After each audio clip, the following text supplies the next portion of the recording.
Hey guys, this is James, the Boone Boys YouTube channel.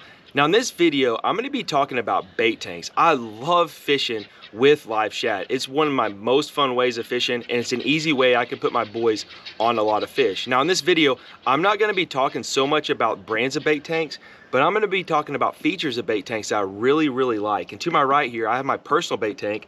It's a Super Bait Tank 2. I've had for about 20 years. It's been a really good tank for me. And over here, I got a Grayline bait tank. I borrowed this from my uncle, and it's a 25-gallon tank, and it's got some features I like and also a lot of features I don't like. Well, let's start talking about features of these bait tanks. This is the inside of the Super Bait Tanks 2 50-gallon tank. As you can see, it's really open in here. There's no obstruction except for this right here, this drain. I would really like if this drain was probably back, because whenever you're looking for bait fish and you're in here, you get it, they get caught in there a lot of times when you're searching for them. It's a small thing, but it's just something.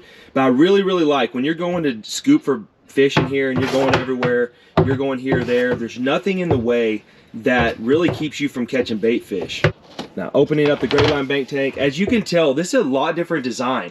It's got the pump inside of there right here. This is something that I absolutely do not like about this bait tank, or any bait tank, because when you're going for bait fish, man, you're hitting this, you got this pipe right there inside of here, especially when you're down to the last few bait, man, it's hard to get after these bait fish with this pump in here like this. It's not just when you're trying to catch your bait fish while you're fishing, but whenever you're about to empty out your tank, whenever you're going to leave for the day and you still have some bait left that you're throwing back in the lake, not catching those bait fish is frustrating and really just a hassle. I would absolutely stay away from any tank that has the pump inside where your actually bait fish is at, because that's a horrible design in my opinion. So I really like that about this Super Bait Tanks 2. Now probably the most important thing about a bait tank is going to be its filtration system, especially if you're fishing with live shad. Right here we got the Super Bait Tank 2, and you can see it's got several layers of filtration. Now the first layer is going to be this little container right here. As you can see here, I got some Scotch-Brite scrub pads right here. And one thing I like about it, you see this has got some mesh in it right there. Now this does stop some scales, but most of the scales are going to come and get stopped right by this. Now the way this bait tank works is, you can tell right there, the inlet of water, it uses gravity to push up the water up this pipe right here. As you can see, the water just flows up here. So that's why this bait tank only needs one pump. And the other bait tank, the Grayline, takes 2 pumps, even though it's a smaller tank. Now, one thing really cool about this Super Bait Tanks 2 that I really like, and I've enjoyed through the years, it's got this other filtration. If you see that, it's got mesh at the bottom of that screen down there. That is huge. Now this right here, if you're wondering, this is our charcoal. This is a really cool bag that you can get on Amazon. I got the activated charcoal in there, which is a must-have for any bait tank. But guys, we get so many scales stuck in there, and also some slime.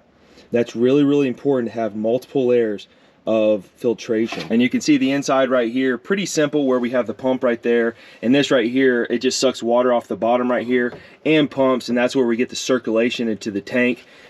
And where it's located over here right there, it creates a circle motion inside this tank, going around and around the tank like that. Now this Grayline bait tank, as you can tell, it's a lot different design right here. Here's the pump right here, and here's the filtration. So the water, essentially what the water does, the water comes from right here. This is a splash pad. So this water is gonna come pump here, it's gonna splash over here, just like this, and this is gonna be your filter. Now it's pretty easy to get to this, and I've got several different pads in here like this, and at the bottom I've got the activated charcoal, as you can see.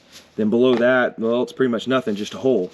So a lot different design than the Super Bait Tanks 2 that I've got. Now again guys, this is a 20-year-old bait tank. They may make a better one, I don't know, but guys, just take this for what it is about features of a bait tank. Now again, one thing I don't like about this is that it's got 2 pumps. I've had to replace pumps in the past, and so having 2 pumps just to maintain, just another reason why I would not want to have 2 pumps. One pump to suck from the bottom down there, and another pump to keep the circulation going in the bait tank. And one of the reasons why, this is right here, it's got a hole right there where it lets water come into it here. It kind of helps with the circulation as well, as this is an overflow right here. And this is another thing I don't like about this, because when this gets plugged, and let's say, you know, the water starts rising, or maybe we overfill it, imagine if you got a bunch of stuff coming in here, then that is going directly into your tank. Filtration is so important with shad, guys. If you do not have a good filtration and keep these filters clean, or an easy way to access these filters, then that's going to be a huge problem. Now the Grayline bait tank is really easy to access. Probably a lot easier than this Super Bait Tanks 2, but man, I'm telling you, I kind of like the filtration system better on this one because it has several different layers that those scales and slime can get caught in and not be recirculated back into your tank. The next thing I'm going to hit on is how you pump out a tank or get the water out of your tank when you're on the water. Now, this is something a lot of people don't think about, but man, I don't like using a 50-gallon tank and keeping that water for my haul back home. So we always empty the tank back into the lake before we leave. And this is huge for me to know how exactly the tank, how you're gonna empty it if you're on the lake. Now with this tank right here, the Super Bait Tanks 2, the 50-gallon, I carry this tube on board with me. All I do is I pull this tube out and I plug this in there and I put this over the edge of the boat. Now this pump right here, now when I put it at the bottom back here, it's just gonna pump now all the contents of this tank over the side of the boat. Man, this is an easy way to empty your tank, especially you don't have to put buckets in here. A lot of people carry around little cups or buckets to start dipping out and chunking overboard. But man, guys, this is an amazing way, in my opinion, to empty this tank. We've done this for years and years, and we love this way. Now for the Grayline bait tank right here. Now the Grayline bait tank, this one in particular, has got a plug back here that you would see a lot of these little John boats right here that you can unscrew and you can pull right here, and then you can empty it out from back here. You can tell that daylight right there, that's the hole right there. Now, I do not like this feature. Here's the first reason. I fish a fiberglass boat, and to have this piece of metal sticking out from the back of this right here, this would absolutely scrape the tar out of my boat. Because man, when you're going down the road with this thing, or if you're on water and it's rough waters, a lot of times these tanks can shift, and so this would definitely mar up your boat. Next would be, there's just no way you can really use the pumps in the system to pump it out easily. Now this is probably made for someone that is going to empty this out in their home, or they're just going to pull the plug with this and let it drain into their boat and let it go out the back of their boat. But again, with these bait tanks, a lot of times is with shad, you put salt in the water, and I do not want this salt in our boat, so we never want to empty it into our boat. Now again, that's just one thing on this tank that I don't really like, is the fact that it's got one of these plugs on it, because I would rather pump it out of the tank than just let gravity feed it out. All right, now I've been bashing on the Grayline a little bit, but hey, I have some knocks with this Super Bait Tanks too. Now let's talk about the insulation factor. This is another really important thing, because a lot of times when we're live bait fishing, it's the summertime, it's hot, sometimes it's 100+ degrees, and man, we've got to keep that water temperature sometimes 35 degrees below what the air temperature is. So let's talk about how these tanks are insulated. Super Bait Tank 2 right here, as you can tell, there's a little gap in there, and that gap allows water to go all the way around the tank, all the way like this. So it has double wall insulated, but in a way that's got the water protecting from the inside. Now the Grayline bait tank is a lot different, and actually I like this better. It's just a flat out double wall from here to the outside of the tank right here. You can tell there's no way for water to get in between here and the outside of the tank. I personally think this is a better way of insulation right here. I kind of wish this one was a little bit more insulated. I think that's a problem, because I think we go through too much ice with this Super Bait Tank 2. Sometimes we'll go through 50 pounds of ice on a really hot day for fishing all day with this to keep the water temperature how we want it. Now this bait tank, from the little I've used it, has done a lot better job keeping ice for longer. So just be sure, guys, check out the insulation, because that's a huge deal. Ice can be really expensive if you don't have your own ice supply at home. Really check out the insulation to make sure that these tanks are insulated the way you want them to be. Now again, this tank is 20 years old, and I think there's a lot better forms of insulation that I'm sure is out there, guys. So be sure to check that out. Now let's talk about some of the other items these tanks come with. Now some of them come with some air bubblers. I can see here, we never use this.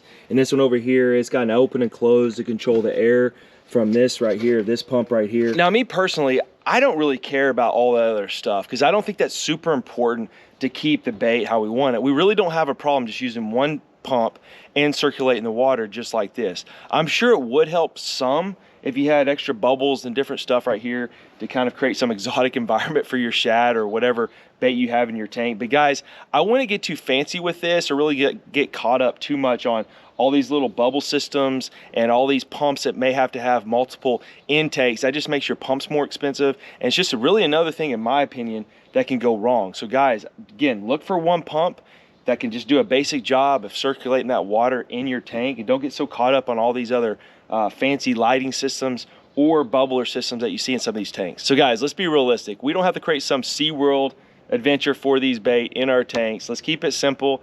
And man, they're gonna be in there for 4 hours, 8 hours, maybe overnight on a extended fishing trip. So guys, keep it very simple. And next, let's talk about closure systems. Now this right here is a really heavy lid. Now I would like if my lid was insulated probably, maybe even right here, a little bit more insulation. This is just a piece of plastic on this one because man, I think a lot comes through this lid right here. So an airtight fit is pretty important with your tank. Now this in particular have wing nuts that you just screw on here, the front, and the back right here. Now, typically when we're using this tank, we only keep one wing nut on it like that, and we open it up and we dip our bait and then we close it, typically when we're fishing. So these wing nuts really are important. As you can tell, same lid for 20 years. So obviously this is very durable.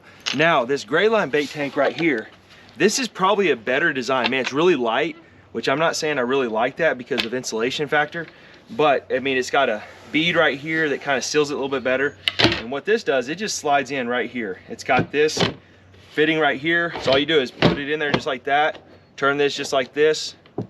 It's locked and it's pretty secure, as you can see right there. Then if you turn it, you can lift it up just like that, dip your bait. Pretty good design. I kind of like this. I don't like how light this lid is. It's a little flimsy to me. I like one a little bit thicker, a little bit more insulation.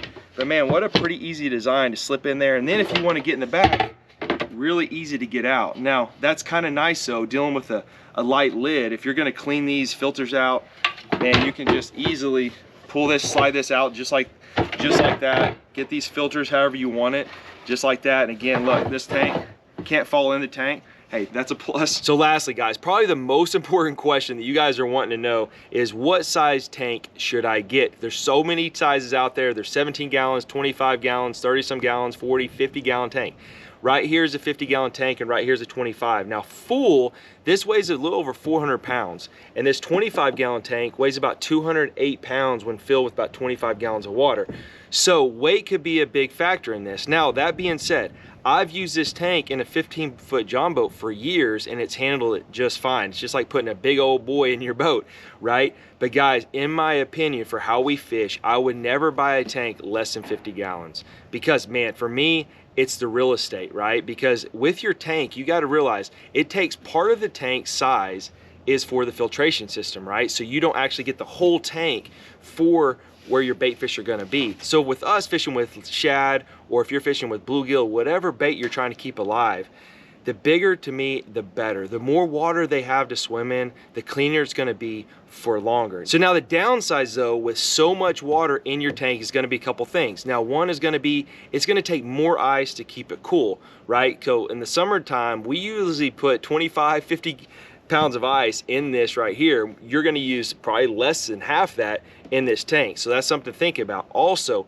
you're gonna wanna put salt in there. You're gonna wanna put, for shad anyways, you're gonna wanna put bait saver, and now bait saver can be pretty expensive. And so if you're going for a short trip and you're filling up 50 gallons with that just to go out to put 50 to 100 shad in here, that can get pretty pricey. And that's where these would be really attractive if you're not going out for very long, to save on that bait saver and salt and all those extra things that you're putting in here to keep these shad or your other bait fish healthy for a long period of time. Well guys, I hope this video helped you out. If I missed something, or if there's something that you guys like about your bait tank, I would love to hear it in the comments below, because there's a lot of good bait tanks out there. And honestly, man, I don't know, this might be a future Father's Day gift or a Christmas present, an upgrade to my tank. So I'd love to hear what you guys are doing. Check out our other videos. We have a lot of fishing videos out there, guys, and some outdoor videos. Really appreciate it, guys. See you on the next one.